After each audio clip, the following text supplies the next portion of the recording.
Hello, and welcome to another episode of Jaxon Talks. Everybody, with me, your host, Jaxon Stone, and I am absolutely pumped to have this guest on this week. He's been a friend for a long time, and I'm super excited to see what he's doing nowadays. I'm sure the people listening already see that. That's probably why they're listening to this episode. But I remember him when we were wrestling in Oklahoma, in front of like 25 people putting together banger matches still, and I knew he had fire in the belly then, so happy to see what he's doing now. But welcome to the show, Fuego Del Sol, my man. What's up, Jaxon Stone, everybody? It's fun. Happy to be able to talk to you on here, man. Yeah, we haven't been able to see each other in person in a while. You've been a bit busy. A little bit. Maybe a little bit busy, and then a pandemic, of course, just slowed everything down. Yeah. We'll touch on that a bit and how that was for you and your family, and kind of how you guys managed to get through that. And we'll get into some more wrestling stuff too. But I kind of want to talk more about your background and how you kind of got to the position that you're in now, because I think that's a valuable tool for a lot of young wrestlers that are probably going to listen to this, that may be feeling like they're stuck in a spot that they may never be able to get out of. And you and I both know that's not true. You just got to keep kind of putting in that right work. And have a mindset to be able to kind of overcome whatever comes your way. Before we dive into that, I got one specific question I want to ask you. It's just the same way I start every podcast episode, and I think it's very important. And the question is really simple. I think I kind of know how you're going to answer it, but I hope you answer it openly and honestly, so we can have a really nice, deep conversation about what's going on in your life and wrestling in general. So, Fuego, my man, how are you doing? Like, for real? Dude, I say this a lot to people, and I try to be as honest as possible. They say on some days, you either can look at life with a glass half full or a glass half empty. Well, I'm a glass full person, always, not just half full. It's overflowing with good. I feel like no matter what situation I'm in, I try to wake up and just enjoy life. Like me, I know it's not.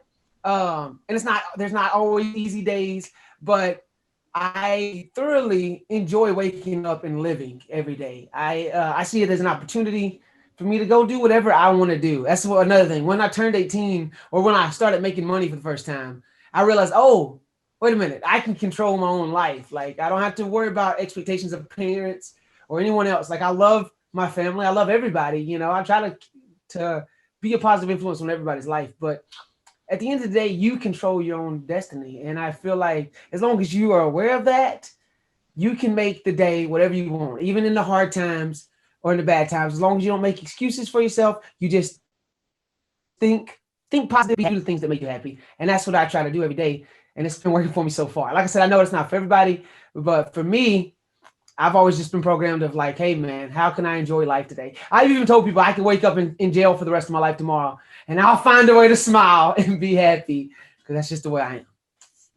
I mean, I love that. I want to kind of double click on a few points that you made there. One, how did you develop that kind of optimism? Because I work with a lot of athletes in my life, youth athletes, high school athletes, and even college athletes, on how to develop more optimism. And optimism is about, even when things look very bad or you're in a bad spot, or in terms of a sports aspect, you might be losing the game. How do you see yourself coming out on top? What's the good that you view in that situation?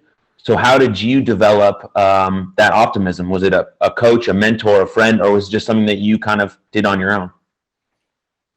I think both of my parents are very happy people, for one, and my dad is always about having fun. I think I get it a lot from him, but he was a very work-oriented guy. Like he didn't miss a day of work for 10 years. And in his mind, he was just like, it doesn't matter if I'm sick, or like I have a job to do. I made a commitment and I'm going to do it. And we kind of had to live by that in school as well. It's like, hey, we don't miss days of school because you have to go. And I realized, it's like, listen, this is the situation I'm in. I can either sulk on it or I can make the best of it.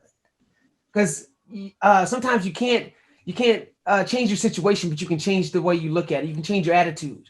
And that's my biggest thing, is like attitude is everything when it comes to character. And I feel like regardless of whatever situation you're in, how crappy it may be in the moment, your attitude defines it all, even in the worst situations. So I don't know how to tell people to change their attitude because, like I said, some people just wake up on the wrong side of the bed every day, and I don't know how they do it because I just try to figure out ways to be happy. No matter what situation I'm in, I can change it. Like I can crack a joke, I can think about something that makes me happy, I can talk to someone that makes me happy, like. Even working out, like I've never been the biggest fan of working out, but I made sure I made myself no excuses. I built a freaking home gym myself, so that way I'm not I can't. There's no excuse to be made, even in the worst situations. Make the best of it. That's how I feel. Yeah, I totally agree with you. We hear your kids in the background, which is amazing. Yeah, But she's asking questions right now. So in terms of optimism, which I totally agree with you, right? It's just how we view things, our perspective. The lens we have changes everything, right? From looking at something with okay, I can learn from this, or this is the worst thing that ever happened to me. So it's how we view it. And that takes time and patience to kind of understand what life has given you and how it can benefit you in a positive way. But seeing it through that lens, right, is really beautiful. And it's obviously brought you to the position that you're in right now, which we'll get into in a bit. But I want to talk more about when you were in the trenches with wrestling, with independent wrestling, and things weren't going the way that you wanted them to, or you perceived them they should be going, right? When you were wrestling in Oklahoma and you feel like you were stuck there, like what was your mindset there? How did you know that you were going to get out of that place and do bigger and better things? Maybe it was just blind confidence at some points, but I also feel like I've seen it so many times. So many wrestlers. It's almost like watching a piece of fruit just sit there and rot. Like the business sometimes just sucks the life out of indie wrestlers. Mm-hmm. But of why I did this in the first place is because I just loved being a fan of wrestling, right? Mm-hmm. So as long as you can, and I know it's hard, but as long as you can keep those fans on, it's almost impossible for me to just stay bitter about it. So like I feel like a lot of guys get bitter or get mad because they see other people surpass them or move on or go do bigger things, and they are jealous or envious of those situations. I want to be in that spot, or I don't think this person is better than me, or and like I had some of the same things. I wrestled like 4 or 5 guys to get signed in a matter of months, and it was like eating at me. I was like, well, what do they have that I don't have, or what can I do that they're doing, or what do they see in them that they don't see in me? And instead of thinking like that, I just looked at it as motivation. Like anytime I ever found myself getting bitter about it, I always looked at it as just like, hey, if they can do it, I can do it. There's no, like I feel like even in my own head, if I think, hey, we're on the same level, so if they can make it, I'm right there. I can make it, even though it may sound brash the way I look at things. But it was hard. I'm not going to sit here and say it was easy because for 7 years I grinded to get an opportunity, and this opportunity that I finally got kind of fell in my lap and didn't even, I absolutely say I worked for it. And I always say that opportunity is just when luck meets preparation, but I think that's the scariest part. There's no clear path. There's no, hey, go to college for 4 years, get a job right afterwards in that sense of wrestling, because it can happen for a multitude of people in 1,000 different ways. And so that's the scary part. It was like, I always pictured myself when I was younger, traveling everywhere, going, hey, if wrestling's in Philadelphia, I'll move to Philadelphia. If wrestling is in California, I'll move to California. But I didn't foresee myself falling in love and having a family so fast. So then when your circumstances change and you have to worry about other people and like, hey, I'm in Oklahoma now, so how do I make it work in Oklahoma? It can sometimes, create opportunities to be unique and still find ways to travel, but it could be detrimental sometimes and like scary and make you mad about different things. And so even in the worst moments, I just know I had to keep going because I love professional wrestling. And you can watching like a Daniel Bryan do something crazy or have a great night on Raw or SmackDown. How does that not motivate me to be like, man, I want to make those moments. So I got to keep going. You know, watching Sammy Guevara, one of my best friends, you know, get to AEW for the first time. I'm like, I mean, regardless of, you know, how mad I might be that I'm not in those situations, if my best friend can do it, I'm seeing him take over the world. How do you not keep going? Like, I feel like some guys get so bitter about even because they get so entrenched inside, and I feel like that's the whole reason that you started being a wrestler in the first place, because you love wrestling. So how do you stop watching it? That'll take the heart out of it, and when you take the heart out of it, that's when you don't want to do it anymore. I feel like I never lost heart. You haven't lost your heart, man. That's what makes you you. You know, that's what makes people gravitate towards you as a person, as a wrestler. And that's why you're captivating, not only because you do a sweet tornado DDT, right? But but because like you're genuine in what you mean and what you say, and you've come from a place, you know, of pure heart, of pure love for the business. And I say that all the time. Like we get into wrestling to have a professional wrestling match. Once you have one, you've lived a dream. You've lived a dream. Yes. Maybe not on the scale that you saw it on TV, right, in front of 80,000 people when wrestling was at its peak, because all of us generally started in the Attitude Era when wrestling was crazy. But now it's coming back, right? With so many different companies and people getting jobs and getting signed and doing everything that's amazing, right? So it's coming out of this new platform that's even more incredible, in my opinion, because I'm living in it. I'm seeing my friends do it. So it's more special to me than, you know, something 30 years ago. But we still had one professional wrestling match. That's a dream come true. Now, whatever you do from there, right, is your choice. Whatever your perceived meaning of success is, that's up to you. If success is a world championship, is a TV contract, or success is being an indie wrestler or just having it as a hobby, that's success too. You got to define that for yourself and allow that to ignite your passion and have the journey along the way that's very special, like meeting people and getting new places, and you know, all that stuff is just as important as, you know, anything else, really. To touch on 2 points that you just said there, I that's another thing. I vividly remember the moments right before I walked out of the curtain for the first time ever in a pro wrestling to make my debut, and like the butterflies that I had in my stomach, man, like it's a combination of a little nervousness, but just pure joy and excitement of what I was about to do. Like anytime I get upset or maybe, hey, I'm not super excited about my match on the card tonight, I just remember that feeling. And then not only that, the joy that I felt after the match was over, coming through the curtain and just taking that breath, like sigh of relief that, oh my God, I did it. I'm a professional wrestler now. Like that moment in particular is just something that is ingrained in me so hard that I absolutely love. And then another one, you call me genuine, and I firmly believe, and I've felt this a lot of times, but the second aim every day is waking up and being a good professional wrestler. The first aim is just being a genuine good person.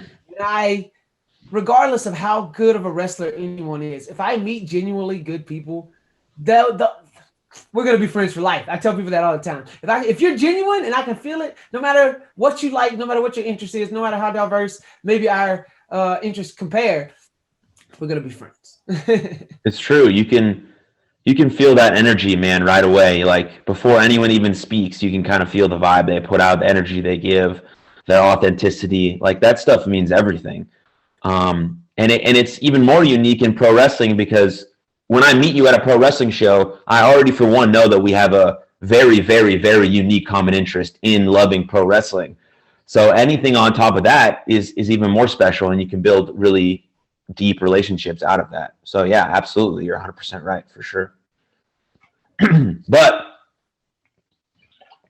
I want to touch on your YouTube and your social media, because I want to ask you just a very broad question, and then we'll kind of get deeper into what you've done on social media and on YouTube. How important do you think social media is now to the modern professional wrestler? It is, I would say it's 40% of your job. like a 60% is gimmick, wrestling, promo, all of that. And then the 40% is all social media. It's you are your own promoter. Like if people don't know about, like I have a couple of friends who are in wrestling that don't have a Twitter page, and it makes me upset. Like it irks me. Like, hey guys, you get like not only one to promote yourself, but to stay aware of everything that's going on in the like you have to know your audience. And I feel like that's and I know people say instant gratification, but that is the immediate reactionary thing is on Twitter. You can immediately see how you did. Like it's instant gratification or instant despair, depending on how you did that night. But you can see the way of the world in that sense really fast. You can get a lay of the land and see how fans are, what fans are reacting to what, how many fans are reacting to this. It's you could have one GIF go viral and you're wrestling everywhere. Like a couple of buddies of mine, Dante Line and or Dante, I want to say his line, yes, and Ninja Mac in Houston had a banger match that had a bunch of crazy moves go viral on Twitter, and now they got booked on Georgianella Spring Break because of that. Like that's the biggest indie show there is, and then those eyes, they're going to be eyes from other TV companies watching those gifts and watching those shows. It's imperative that you have a Twitter account, an Instagram account, promoting yourself almost on a daily basis, if not at least every other day. You need to be posting something to hate to say it, out of sight, out of mind. Like I live in Oklahoma. I feel like it is crucial that I show people stuff because they're not seeing all of my wrestling matches every week. So if I don't talk about it, if I'm not putting it out there, it doesn't exist in some instances. So like that was crucial to me because I lived in Oklahoma. I feel like I had to go out and promote myself because nobody's going to do it for you. And I feel like if a wrestler really wants to make it right now, you have to be on top of your social media game. Yeah. You have to be creating content, and then and social media has its pros and cons, just like anything else in life, right? Obviously, nothing is purely good or purely bad, right? There's light and darkness with everything, and I think that's an important distinction to make. But it's how you manage it. It's how you post about it. It's what you want to see, and that's how you curate your content to your audience, and how you want to be viewed, and how you present yourself. And it's an important way to reach a worldwide audience. If I have a conversation with you in person and we post it on social media like we are, it can be viewed by millions of people, and it can resonate with wrestlers that we've never met before. And that's the beauty of that. That's the cool part of posting stuff on social media. And now I want to get into another part of it, of getting past like the fear of posting on social media, of putting yourself on a public platform for people to judge you. That's scary, and that's a hesitation a lot of people have, which I totally understand. But you started posting on YouTube a long time ago, way before you put on the mask. So what was that like for you? Like, I mean, and having your videos blow up, what was that kind of transition for you? It's so funny, right? Because as a 14-year-old kid, you are not expecting any of this. Like literally, this was my thought process. Hey, I got a camera for Christmas. Whoa, I love wrestling. Why don't we just wrestle on the trampoline and record it? And I throw it on YouTube, not expect like, hey, man, this video hit 200 views, bro. We got 200 people out there in the world watching our stuff. This is incredible. This is crazy. And then, but I feel like that's where my love for pro wrestling comes in, because like you don't just want to put out one video, you want to make more. Okay, well, how can we make it different? How can we, like, it's so funny because like I started training in a ring for professional wrestling in 2014, but like for 4 or 5 years before that, I didn't realize that I was working on promos, I was working on selling, I was working on remembering matches way back before I ever started pro wrestling, because I was doing all this. So until I become about 15, 16, 17, before I realized, hey, this is actually, we can actually do something with this. This is actually picking up some steam. People are hunting back then, because one of the first videos ever went viral is us pretending to be WWE superstars. So hey, put Jeff Hardy, The Undertaker in the title of a YouTube video, people are gonna search up Undertaker and Jeff Hardy, and so that's how it kind of started.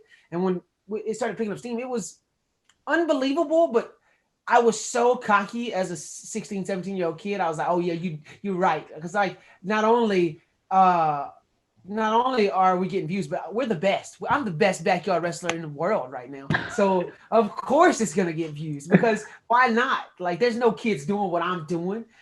It's such an arrogance thing. And I go back and watch some of my videos. I cringe at how, first of all, stupid we were and how cocky I was about how the stupid things I was doing. But I think it's such a unique story because not only did we create something crazy on YouTube, but it was right as YouTube had come along. So it's so hard for someone now to go and try to start backyard wrestling and get viral on YouTube. That's like trying to like, hey, I'm going to start gaming on YouTube and try to have it blow up. It's not easy unless you're super good at something or, you know, incredible something. It's not going to just blow up on YouTube because there's a now everyone knows. We grew with YouTube in a sense, and that's why we blew up like we did. But the moment I say all this, 17 years old, and I got an email saying that, hey, we want to put ads on your videos, we'll do the partnership, and I started getting paid from YouTube, my life changed completely. One of the worst parts of my life, I would say, is when I was 15, my parents divorced. And it was one of the hardest things I've ever went through. Mentally, it was depressing. It was, you know, it just put a dark cloud over me for a few months. And one of my biggest escapes was calling my buddies up and be like, hey, let's just wrestle in the backyard for a few hours. Let me get my mind off of it. And the more I kind of focused on that, it kind of become therapeutic for me, cathartic for me to be able to focus on anything else besides what was going on in my home life and just be able to focus on something I loved. And that was wrestling, whether it be backyard wrestling, professional wrestling. I learned how to edit myself. I learned how to commentate. I learned how to produce matches. I did unknowingly was training myself to be a better professional wrestler before I ever become a professional wrestler. And that's what the good part about it was. It was because it was such a cathartic thing for me in such a hard part of my life that I can always look at it and find just escapism in it, you know? Yeah. Professional wrestling. Amazing. Yeah. Thanks for sharing that. I sometimes take pauses in between because I like to digest. I don't want to be of course. I don't like to be reactionary with my words because, you know, words have a lot of power and meaning, but absolutely. You also met a lot of people doing backyard wrestling that are now doing like also amazing shit in pro wrestling, like on a really large scale, which I think is awesome. I mean, I don't know if we want to name any names, but people probably know them by now, but that's really cool too. Yeah. Jordan Oliver, Ellis Taylor, Myron Reed is a big one because it's so funny, man. I'm just going to tell the story. Me and Myron, we go way back. Like we had to be 15, 16 years old. And he messaged me one day and he's like, man, you gotta come watch my video. We're doing professional wrestling like you. But like, he didn't start like that. He come on my channel on one of my videos. And was like, hey, y'all want to see real professional wrestling, real backyard wrestling or good, come watch my channel. He was trying to steal my fans away from me in my comments, right? So then I go and watch his, and it was significantly worse than what I was putting out. So I disliked the video. I commented on it and shit bad, right? Then he messages me. We work stuff out. We talk, apologize to each other, and I start giving him advice on it, right? So he starts building his own little backyard empire up north, in Kentucky, and in Ohio. I'm doing my thing in Alabama, and we're buddies, but we're rivals, friendly rivals, right? Mm-hmm. It's so stupid. It's so dumb. It's like, you know, that friend that goes to another high school that plays the same position that you do in, you know, whatever sport you're playing. And you're just like, you're keeping an eye on him because you want to be better than him. But we were friends in that way. We were friendly rivals. And eventually, like, there was always talk of, hey, man, I'm going to come down there. I'm going to come up there. We're going to have a match, and we're going to do it. And eventually, when I finally turned 18 and bought my own car, I said, let's do this. So he had a family member that lived in Atlanta. He went down to visit them. I drove up to Atlanta. We wrestled in a backyard and met each other for the first time. And and it's so crazy. It's killing it in MLW and on the Indies. But like that was another thing that almost ate at me because for the longest time he looked at me as a mentor and as someone that was better than him. And I feel like because of where he was living at and the companies he got to work for and work with, I feel like he surpassed me as a professional wrestler. And that was a bitter pill for me to swallow because I want to be the best. I want to travel everywhere. I want the fame and recognition that he's getting, you know? And so it's always, I always have love for Myron and want him to do as well as possible, but it sucked. It was definitely a dark cloud that I was like trying to push away. I was trying to let it motivate me and not make me bitter. But for a while, it definitely made me bitter because for the longest time, Myron was like the little bro that, hey, I'm on my rise. He's right there under me until he, you know, blew up. And now I finally blew up a little bit too. So I feel like we're more on an even playing field, which I told him this a couple weeks back in Mania Weekend. But he's always been one of the biggest supporters of me. And like, he's like a little brother to me now. So, but it's so funny to see me, him, Jordan. There's some more guys in North Carolina that are doing some things on the Indies now. To see that, hey, not only did we love it so much that we were doing it in the backyard, that now we're doing this, we're doing the real thing. It's ridiculous. Yeah, I mean, it's an incredible story, right? It's the longest running indie feud of all time. Has to be. Dude, come on. It's like for sure. I think Sami Zayn, Kevin Owens might have had us beat, but they're in the big time now. So now they're just having matches at WrestleMania. So I guess right. What year was it when you were 15? Oh, that was 2012. Yeah, I want to say it's 2012, right? I was born in 95. That makes sense. I turned 16 in 2012. Yes, that makes sense. Okay, so we're almost pushing 10 years, you know? Yes. And you guys have recently wrestled like on an actual indie show, right? Finally, after 7 years of us both being pro wrestlers, yes. Yeah, where was that at and how was that? We finally wrestled in Oh yeah, it was at Indie Wrestling Expo in Fort Worth, Texas, and it was awesome. It was just like such a full circle thing, and it was. I was just very grateful to finally get that opportunity to do it, and to say we did it, and to see how far we both come, and to be able to take that picture and be like, "Hey, we done this. We done this in the backyard on a trampoline in Atlanta for nobody, and a few 100,000 people on YouTube to do this." And get paid for it professionally in Texas. It was just such a full circle thing that I'm so thankful that we got to do it. It made me so happy, man. I'm so happy for that dude, and I love that dude so much. So to do that, just joyful. I'm just joyful about it, dude. I love that. Yes, Myron's awesome. Big shout out to him and what he's doing. But what you mentioned there, like, being a bit bitter about, you know, him kind of gaining success a bit faster than you, there's a definite fine line between, you know, competition and comparison, right? Having competition with someone is very important. It motivates us and inspires us. You know, it picks us up when we're down because we're competing with someone that we value, that we look up to.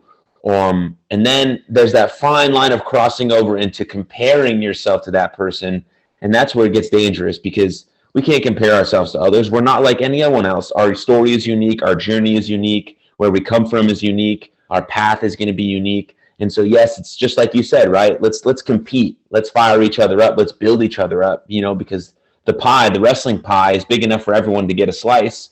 But when we start comparing each other, that's when we need to kind of take a step back and kind of look at our life and see like what adjustments I need to make and where can I better myself in my mindset in approaching my career as a pro wrestler or just as a person in general. I love that. That was a great point you made. The comparison to competition point is incredible. And I say it like this because so many times though people take that comparison and they want to belittle what the other person is doing or get bitter about what the other person said, reevaluating their self. And I feel like that's the best part of comparison is like, hey, this person is doing this correctly and well. what am I not doing these things? What can I do? I feel like that as long as you're always trying to make yourself better instead of trying to it's better to realize your faults and make yourself better to see fault in someone else to make yourself feel better. And that is the biggest thing I feel like people need to learn when they, because like I don't think comparison is horrible. It's only if you let it seep into you and try to, when you start looking for faults in other people to make yourself feel better is when it gets bad. Absolutely. Yeah, absolutely. You know, because the biggest downfall to human potential is not taking an honest look at ourselves, right? Because we have to take accountability for those things. We're always going to blame someone else or someone's situation or this person got it because of that, right? We have to take an honest look into ourselves and take accountability for those things. And if we want to get to a certain place or a certain thing or do something excellent or something elite, you know, it takes a lot of determination and accountability and readjustments. And there's going to be ups and downs and setbacks, and you're going to get punched in the face a lot. But how are you becoming resilient because of that? And how is it going to make you the best person possible and be able to perform in these really wild, you know, high pressure situations? And that's what it's really all about. So yeah, absolutely, man. Spot on. Hell yeah. All right, let's talk a little bit about currently what's happening in Texas, Oklahoma wrestling. I consider you a Texas wrestler because you're here all the time. I consider myself that one. I consider myself a Texas wrestler. And, you know, kind of the Texas, Oklahoma scene is, well, I mean, I don't know if we're one, but, you know, we interchange a lot, but I consider you a Texas guy. And I know that you obviously love professional wrestling. We've been touching on that throughout this episode. And where we're at now in Texas in terms of indie wrestling is leaps and bounds from where we were even 2 to 3, 4 years ago. So talk to me about, you know, the state of Texas wrestling and maybe a few guys that you have your eye on that people should pay more attention to. Oh, man, it's Texas wrestling. It's so cool to see where we're at now.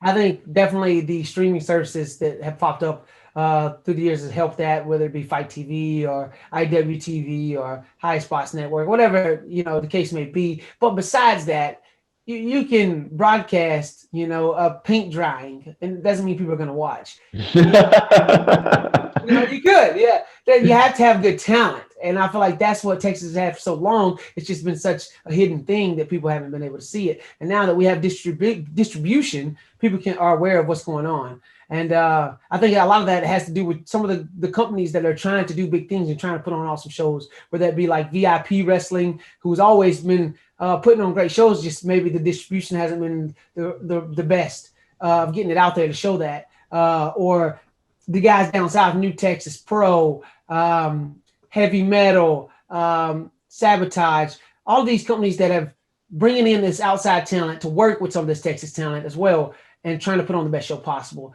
I'm missing many more companies right now. I'm going to get mad at myself for even – I'm going to have promoters messaging me the second day.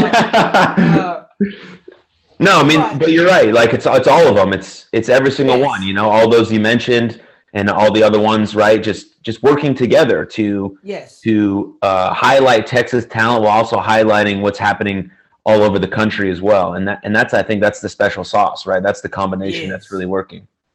Yes, yeah. Booker T's Reality of Wrestling too. Not only are they distribution stuff, but they're producing some of the best talent as well, because you got guys coming from all over the U.S. to work with Booker and them in Houston. And there's just so many young guys that I've come up with now in this, you know, or seen come up in the 6 to 7 years that like the world, like it's hard not to get better when you're wrestling guys like Will Allday or Cam Cole or probably the best, I'll say it, the best wrestler in Texas that come from Texas, Gino Medina, you know. There's the list goes on and on. Kiefer Bartek, I love. There's younger guys like Alex Arsenal that is coming up. Oh my God, the list goes on and on. Of course, Jaxon Stone. Who, if you don't know Jaxon Stone, what are you doing, right? Thanks for the shout out on my own show. That's nice of you. Listen. For me and Moonshine was having this conversation a while back. When we name top 5 wrestlers in Texas, your name always comes up. So I appreciate that's how it goes. And that's another one, Moonshine Mantell, who's now Moonshine in Kansas City, but he's he's flying back down a bunch. I'm going mind blank because there's just an abundance of incredible talent right now in Texas that I could list and go on and on and on. And Mysterious Q is another one. I love wrestling him just because he can do so many different things and he's so good. And now they're finally getting their just due, getting on these bigger shows and like down here so everyone can see that hey, Texas has now become a hotbed instead of the bubble, the black hole that we were. Yeah, dude, amazing. And speaking of, if anyone wants a little bit more information on Texas independent professional wrestling, I did a full podcast episode with Kiefer Bartek and Dylan Dunbar, who are the owners and promoters of New Texas Pro and Heavy Metal. And it's basically 50 minutes of just speaking about Texas independent professional wrestling, where we were, where we're going, where we're at now. And it's really quite an amazing episode. So if you're interested in that, go check that one out. Heck yeah. But now let's get into kind of the meat and bones, dude, of what's happening now in your life, right? We talked about a little bit of your history, kind of who you are as a person, your heart, your soul, and people can see that when you step through the curtain. I knew that the moment I met you. But AEW, amazing, dude. I couldn't be more fucking happy to see you there every week. How did it start? How did it happen? Talk to me a little bit about that whole journey you've been through. All right, I'm gonna be just totally honest with everything here because I feel like that's the best way to be. So I feel like I was right before the pandemic hit. I feel like I was on a roll. I was in the best shape of my life when it comes to cardiovascular in-ring work. I feel like I was wrestling every week, multiple times a week, against some of the best talent that Texas has to offer. I was traveling. I had a bunch of cool stuff lined up. And then when the pandemic hit, it killed all of that momentum. And I kind of let it get me. I stopped caring because I just felt like, oh, we're gonna be here for a long time. And then out of nowhere, my buddy Sam, I was very hesitant to ask because I saw him get a couple people opportunities, but I've always told him, dude, I'm your best friend not because you're a good professional. I tell him all the time he's a crappy professional wrestler. He's just great at all the other stuff. I'm your best friend because I'm your best friend. It's like wrestling aside, me and him get along. So I would never want to use him for an opportunity. I feel like if you're that good and someone sees it, they'll give it to you. And, we finally talked a little bit about that whole situation. And he's like, nah, bro, I can get you to AEW. And so last May, I had a short match, but it was a good match. It was a tag match against Scorpio Sky and Frank Kazarian. And the match was literally 4 minutes. It's forgetful, but the story behind it is that we were originally supposed to wrestle after Dynamite went off the air for AEW Dark. And literally out of nowhere, maybe 10, 15 minutes before, Scorpio Sky run down into the locker room and said, hey guys, they switched us. We are now before the show. And so we had like literally 10 minutes to get ready, put something together and go out there and do it. And wow. How professional they saw that we were and how good that we were in that high pressure situation is what got us the praise that we got after the match. And so that was a cool moment of just to show, hey, even in a tense situation like that, we can make something work. And that was a good feeling. And that was just once in May, and I didn't know if anything else was going to come of it. I tried to do my best to network, make connections, take what they said, and just use it to the best of my ability. And that led to another email in June, and I got to go back in June. And again, each time I went, I networked a little bit better. I talked to some people. Match that led to another match in July, and we get there, and they forgot to put us on the card. And so we're there, and there's nothing to do, and it bummed me out so much because I'm like, it's just the ego of a professional wrestler or just the confidence of it. But I'm just like, I'm too good to be forgotten. Is how I felt that night. So it made me very angry and upset me. But Sammy Guevara went out of his way, who wasn't scheduled to work that night. He went to Tony and was like, let me wrestle Fuego Del Sol on Dark. I'll do it. Put us at the end of the night. We'll go at 1:00 in the morning, and we'll wrestle. And that's what we did. He stuck his neck at me, and we had the match, and it was fun. And it was good. But I thought that might have been it. Right after I left from there, I had to go back home to Alabama for a funeral. I got COVID. I got COVID because of that, and I had to rest up, be off a month. And I thought maybe that's it for AEW. Maybe I'm not going to hear anything back. Then finally, I got another email in September to go back. And so I did once in September. And then finally, I have one more email in October that I went and I wrestled Ricky Starks in a match that was 2 minutes long, if that. Maybe it was longer than 2 minutes, but it felt super short.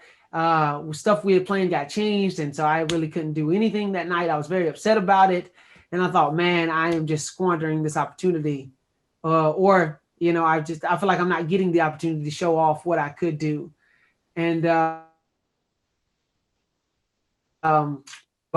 Sammy Guevara, being the best friend that he is, just happened to be going to the Young Bucks locker room to try to get on BTE to compete for the BTE title. He snuck me in there with him just so I can hang out with the EVPs and try to have them get to know me a little bit better. And he says, "Hey guys, I see y'all doing this tournament for the BTE title. Let me in it." And they were like, "Okay, well, who are you gonna face?" And he's like, "Well, why not Fuego?" And I was like, trying to be, just blunt as possible. I was like, "Guys, that'll be great, but I'm not booked next week. So if I win, it wouldn't." And he was like, and then Matt Jackson literally looked at me and he's like, "What the whole gimmick of the game? What if that, hey, if you win, we have to book you next week." Right? So it took a crappy night of a situation of a match and then turned it into, oh my God, now I got this opportunity. And Sammy, being the friend he is, let me win. And so it led to me getting the book the next week against Scorpio Sky. And that was the first time I got to actually have a long match and really show off what I could do. It wasn't as good as I wanted it to be because I felt like I had let the pandemic completely screw over my cardio vast. I just was out of shape. I wasn't where the shape I wanted to be in. I was still in good shape, but I wasn't in the shape I wanted to be in. And I almost felt like I was letting this opportunity slip through my fingertips. But through the connections I made backstage, like the week that I did get booked on BTE, Sammy had to go to QT and be like, "Hey, the Young Bucks said that Fuego's got to be booked next week," and QT books the extras. So he's like, "Okay, whatever." And then the following week, I did a bit with QT on Sammy's vlog that got over, and QT liked it and thought it was funny. And that night, I lost the next round of the tournament to Matt Jackson. So I told QT, "Hey, man, I lost the tournament, so you don't have to book me next week." He laughed. He's like, and it led to a booking the next week. And then it led to Sammy, again, being the best friend ever, getting me and Cody Rhodes in a bit together. Cody liked my energy. Cody liked what we were doing, thought it was funny, said we should do more stuff. Then that led to QT wanting to do more stuff with me. That led to a whole little storyline that happened with me and QT to where it said, "Hey, guy, Fuego, you're here every week now." So even though I didn't have a contract, I was told to be there every week, which was a great feeling to have. So just one thing led into another, whether it be good networking or being in the right place at the right time or making the most of the opportunity given to me, an incredible friend that led to me to being where I'm at right now. Yeah, that's such a good story. Such a good story. What I hear mostly from it is you froze, so I don't know if I should keep going. I can hear you. I just can't see it. Okay. All right. Well, anyways, there we go. What I mostly hear from that is even when you're kind of dealt a bad hand, you still made it a good day. And I think that goes right back to what you were saying at the beginning of the day or beginning of the episode when I asked you how you're doing. That's all about that optimism, seeing the good things, and believing in yourself. I think that you have a lot of belief in yourself, and that makes you a resilient person because if you're given that chance, you're gonna make the best of it. And that's And that's all life really is. That's all you can ask for. So I mean, I don't know how much this means to you, but I'm really proud of you. And I think it's amazing what you're doing. I don't know how long we'll see you at independent shows, even though I'm not really wrestling right now at the moment, but dude, amazing. So happy for you. Thank you. It's weird, man, because like in wrestling, I feel like I have a lot of things that I need to be doing better. But Sammy said this to me, and then later on, Cody has said this too, just unrelated completely. And I'm not trying to blow smoke of my, I'm not trying to gas myself up. I'm just trying to gas yourself up, baby. I want to hear it. Come on. I'm relaying something that other people said, and it kind of made me realize it was an aha moment, a light bulb moment for me. Is that for some reason, whether it be the universe likes me or what, that I have this given likability about me. There's something about my aura, my presence that people enjoy being around. And it's easy to root for a guy like that. And I don't know what it is. I just try to be the best me I could be, whatever that means. And people enjoy it. So I am thankful for that. Well, yeah. I mean, it's an undeniable frequency, right? You're putting out good vibes into the universe, and the universe is giving it back to you, right? We only attract what we become, right? So if we strive to become a good person with integrity and heart and character, those are the things that are going to directly come back to us, right? And you're seeing the fruits of those that come into your life. I'm seeing that in my life, and that's what I talk about a lot on this podcast, right? And I think it's a beautiful story that you said to remind people that, when we're in the trenches, we can get out of them. We just got to believe in ourselves and have the support system around us of good friends and good people that also have our back. And you have that. That's a huge point, right? The support system is what you said right there. And I feel like when people are depressed or they're down, that is the biggest thing that maybe is missing for them. And so what the biggest advice I try to give to people is that some family that you're around or the friends that you're around, maybe or lack thereof, is why you feel the way that you feel. But with the glory of the internet now, you can find whatever it is. If you're into off-brand Legos, I promise you there's a group of people that love it just as much as you do out there that you could, find and enjoy. If you like architecture or, physiology, whatever you like, whatever it is, you can find a group of people, like-minded people that want to talk about it, that want to be about it, that want to enjoy that with other people. And that's my biggest thing. I don't care what it is you're into. There's people out there that enjoy the same thing you do that will enjoy interacting with you about it. And I feel like that's the biggest factor people don't understand when they talk bad about people that are going through depressive states or in a funk, is that maybe they don't have the support system that you have around you. And to try to take yourself out of that and put yourself in someone else's shoes and try to, give advice to that. Even I was always that kid that if there was a new kid in school, I would want to go up to him and talk to him just to kind of, ease that, fear that those new kids might have, whether they wanted to like me or not. I was just overly friendly like that. So I feel like everyone needs to think like that, because people don't understand people rarely put themselves in other people's shoes, but they don't understand how big a support system is. A guy in wrestling, a seminar I went to early on, he told me he told me 3 things you need to make it in wrestling: unselfishness, cardio, and a good support system. And I have one of the most amazing support systems around me. So maybe I'm lucky or blessed in that sense and I can have that blind optimism because I have all these great people around me where other people might not have that. Yeah. Yeah, you're totally right, man. Just about having a little bit of empathy for other people's situations and trying to be kind, because we don't really know what other people are going through or what they've been through. And having that empathy and that kindness, it truly does go a long way, right? And if you feel like you're a person who's misunderstood, the way to kind of fix that is to go and try to understand other people, right? Because in the midst of that process, they're going to understand you. Right? If you feel like you're lonely, the idea is to go out and go connect with other people, because then you have people who actually care and understand where you're coming from and who you are. And so, like if you meet like this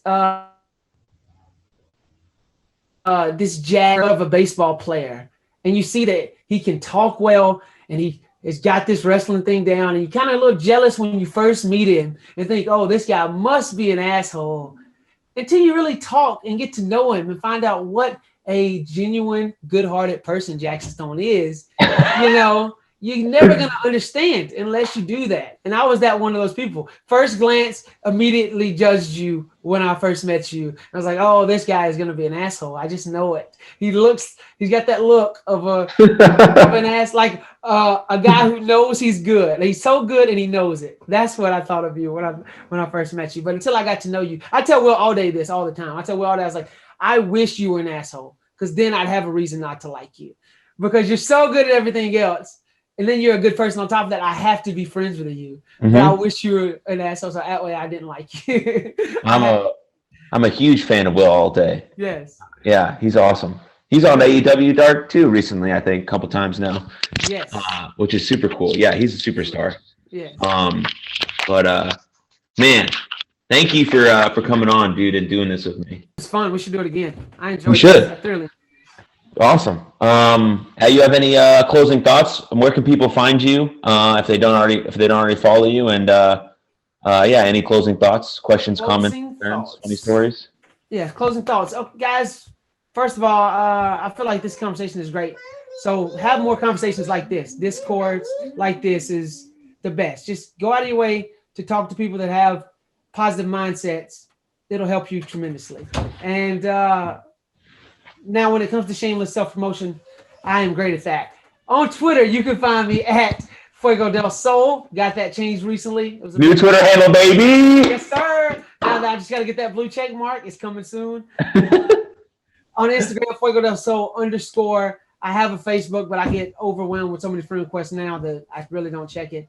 And then ProWrestlingTees.com/ Fuego Del Sol. You can get all my merch, because I'm not signed yet and I have kids to feed. So please, I'm begging you. Do you want one of my kids not to eat? I had to pick one day and be like, oh, I guess she's eating and she's not, because you didn't buy a t-shirt. So please go buy a t-shirt.